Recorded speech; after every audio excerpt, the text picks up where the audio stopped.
What's up, YouTube? What's up, YouTube? It's just Brandy, and let's talk The Walking Dead. So I'm back, finally, and it was just in time for the kickoff of the second half of Season 8 of The Walking Dead.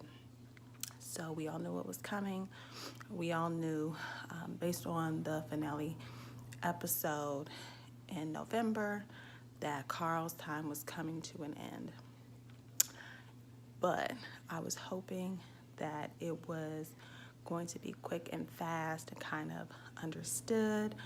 There was a snippet where they kept showing Rick and his eyes were like red and bloodshot.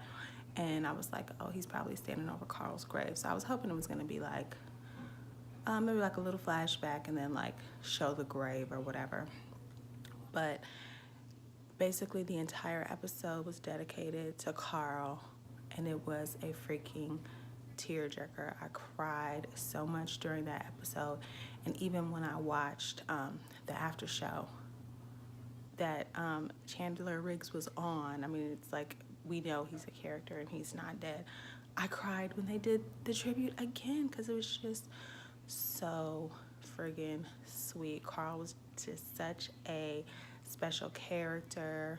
He was always so positive and was just always trying to make his dad not lose his humanity and be a better person. I mean, obviously, even the reason that he died, you know, trying to save someone else, trying to bring someone else into the group in a time that it was a lot going on. They were fighting Negan, like they were fighting for their lives. So it was a really sweet episode. I don't know. I wonder if they're going to read any of the letters that he wrote to see what he said. I thought that the best part of the episode was him and Michonne, when he told Michonne, like, you are my best friend, because I remember when she came, she was so guarded. She was so kind of, it was just her and Andrea. And Carl was the first person that she really opened up to. And the first time that we really saw Michonne smile and show her softer side is when the prison had gotten attacked and everybody scattered, and Michonne found Carl and Rick, and when they were out, you know, looking for stuff together, and I remember like she found the candy and she gave him the candy bar, and she was able to kind of let some of her guard down and, you know, get a lot softer because of Carl and Rick. And so, I mean, you could just see she was devastated, because I remember that she had small children that she said originally, you know, that she lost. So I believe Carl was like a surrogate son for her, and he really looked at her, you know, like a second mother. So I'm sure it was a devastating loss for her. I don't know how she's going to handle that, you know, if she'll be able to move past it. I don't know how Rick is going to handle it. Obviously, Carl, you know, he could have just saying, like, I got bit.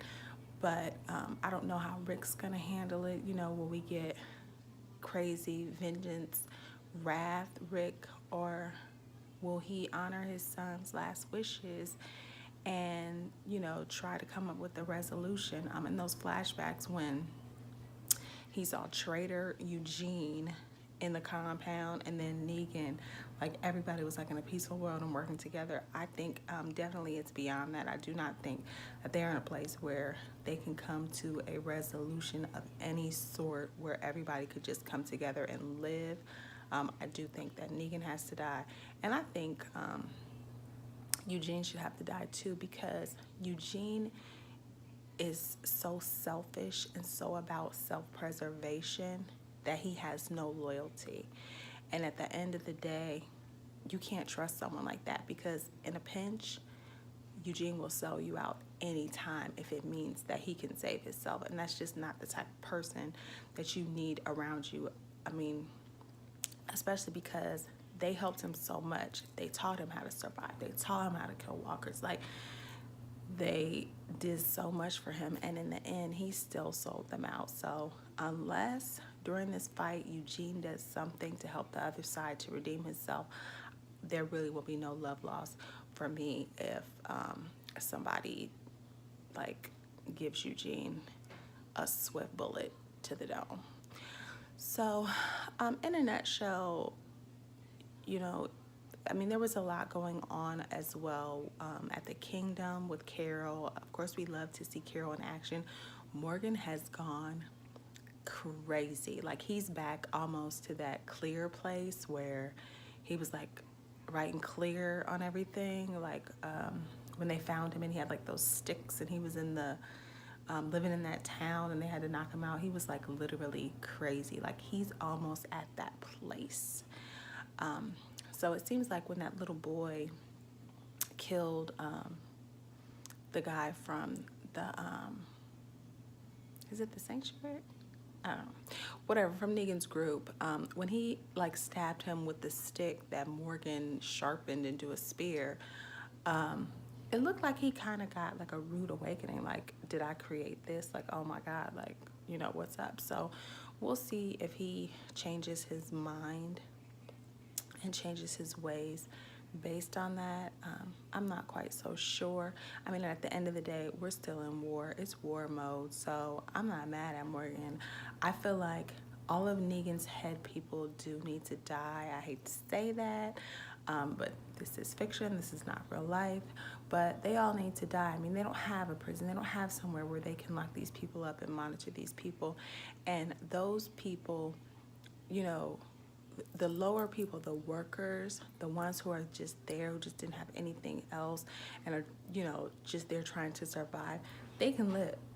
But the ones that were at the top, the ones that he was sending out, that were carrying out all of these mean and, you know, nasty things, that were the most loyal to Negan, unfortunately, they had to die. I mean, it would be like that in any regular war. They would take out the ruler and his top leaders. I mean, the people you leave. So all of the people don't have to die. Just Negan, and I don't know if they're his generals or if they're, you know, I don't know what he calls them, but all of those people, they need to die. So I don't know why they made Rick look so old in those clips, because Judith hadn't gotten much older than she was. Like, she looks like she's about 2 or 3, and then she looked like she was like 5 or 6, and Rick looked like he was Santa Claus. Like, is it that stressful? Like, did you age? It's how the president looks after those 4 years when they go like completely white haired. I guess it's stressful. So that's my recap of the episode. That's my opinion. I was really wondering what it was going to be about, because I remember that season when we came back with Terminus, and I thought Terminus was going to be like the whole season, and Terminus was over in 1 episode. So I was wondering if the war with Negan was going to be a similar thing. Like, were they going to drag it out for the rest of the season, or was it just going to end in 1 episode? So it looks like we're still going on. I guess they are going to have this war continue on until the end of the season. And I don't know what's going to happen. I just don't know what's going to happen, because we know how this group can be. I mean, Carol is a 1-woman war alone. But I don't know. I really don't have any predictions, because now with the death of Rick's son, it's like, does he feel like he really needs to protect his daughter now? Or just does he feel like at this point now, I have nothing to lose, so I'm just gonna go all in crazy, and nothing is too crazy. So we will see what Rick that we get. Personally, right now, I think we need crazy. Bite your neck and kill you, Rick. So, you know, that's what we need until this war is over. And when it's over, then maybe we can go back to Farmer Rick. But I personally didn't like Farmer Rick. I like Crazy Rick. I think everybody likes crazy, get it done Rick. So that's my recap of Hero. Leave your thoughts below. See you soon.